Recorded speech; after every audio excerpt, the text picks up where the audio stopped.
Holy crap, everybody. Look at me, back from the dead. You knew I was coming back for list week, didn't you? But welcome to ChannelBK. My name is Brian, and thank you for tuning in, as always. See, I don't even remember half of the stuff that I'm supposed to be saying around this time. Yes, I know I have a new microphone and all that, but I'm still using my phone because I want to get these quickly out to you guys.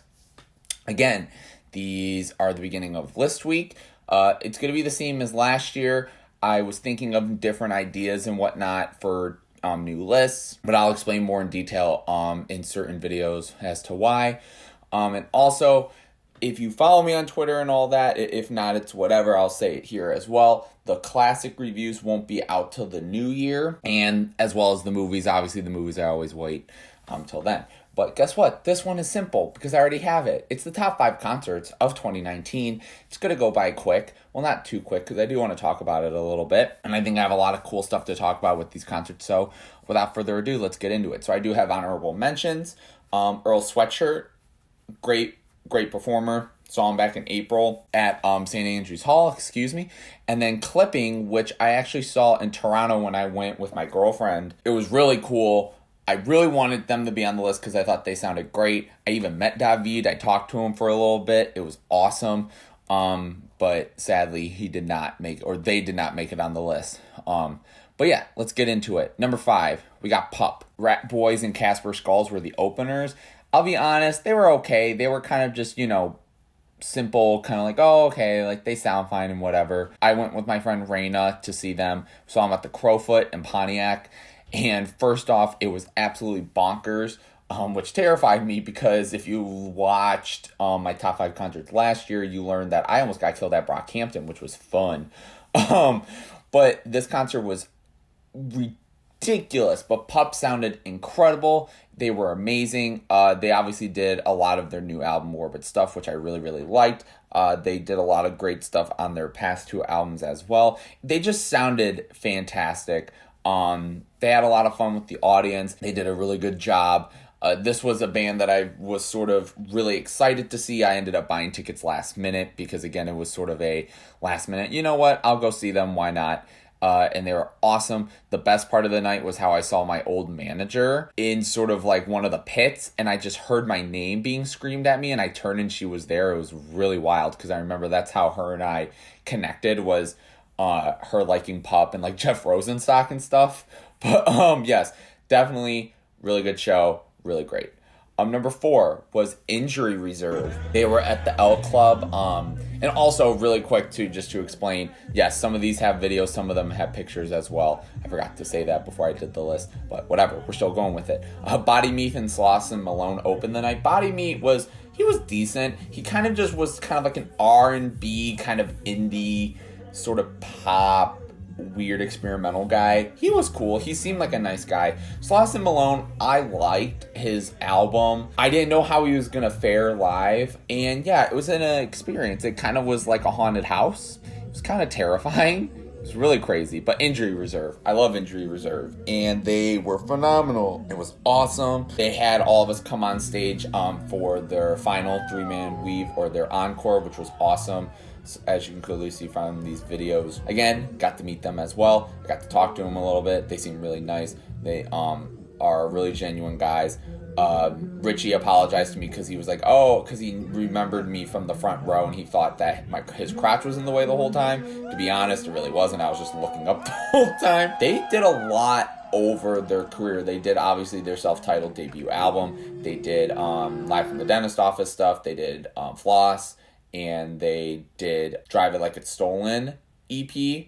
So it was cool. I really liked it. It was really cool. The stage setup kind of annoyed me because they were practically like shrouded in fog the majority of the show. But you know what? I honestly thought they still sounded really good and they performed really good. Groggs was great and they did a really good job. Parker was just standing in the background the whole time and he was, doing his thing. So that was funny. Number 3, who I saw at the Detroit Masonic Temple, was Tyler, the Creator, for the Igor tour. Again, this is the only photo I got.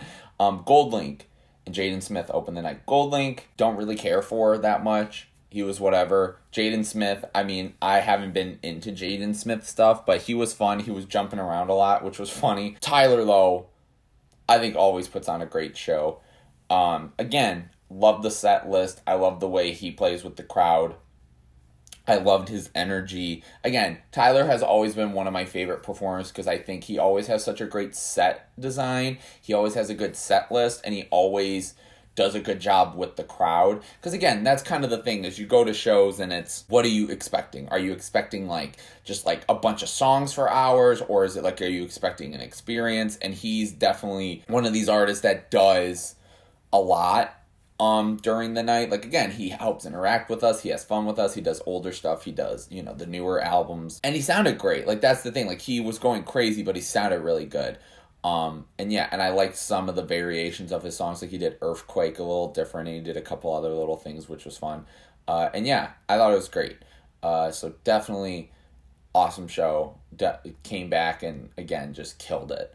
Number 2 is Bon Iver, who I saw at the Fox Theater. And again, you're probably wondering, why is there a picture of an empty stage? Because once again, Bon Iver, they didn't want any phones out, which, I mean, they started doing that, and then they kind of, like, gave up halfway through the show because some people had their phones out. Honestly, I just kind of went with it because I just didn't care. So I did get a picture of the stage beforehand. The stage was really cool. It was like 2 W's across the stage, like lights, and to the songs, the lights would change and do cool things. It was awesome. The only thing that does upset me about this show is I saw them back in April, and I really, really, really wish that I saw them after their new album came out, because I really would have loved to see a lot of those songs live.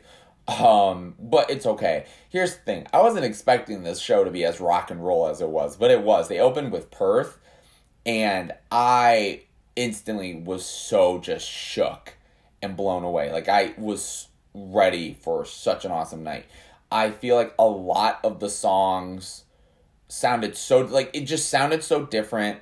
Obviously, like, their older stuff was a lot more acoustic and whatnot, so it was a little like, it still sounded the same, but a lot of stuff, like on 22 A Million, sounded so different. Bon Iver was awesome. I thought the band sounded great.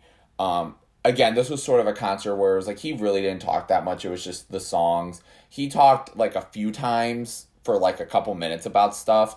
But yeah, he very much just went through the set list. But you know what? It was good. It sounded really awesome. And again, I wasn't expecting it to be so just transformative like it was.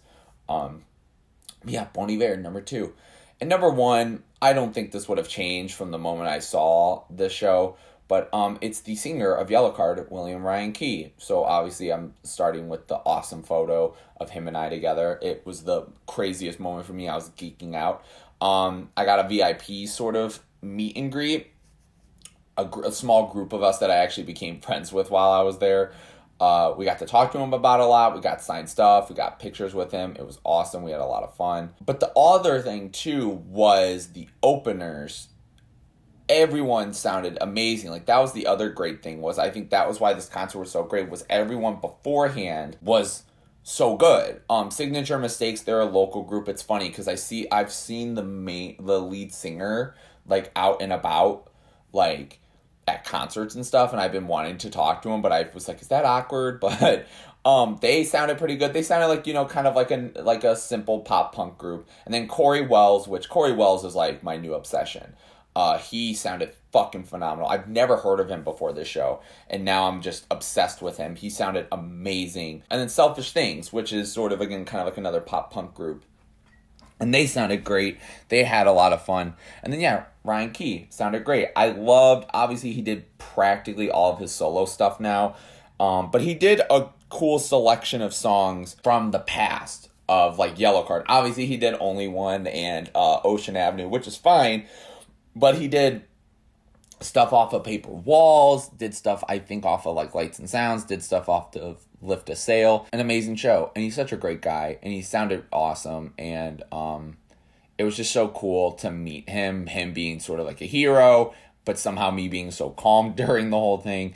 It was an awesome show. Oh, he was at the Pike Room, by the way, which is sort of like the shelter below St. Andrew's Hall. It's the same. It's like above the Crowfoot.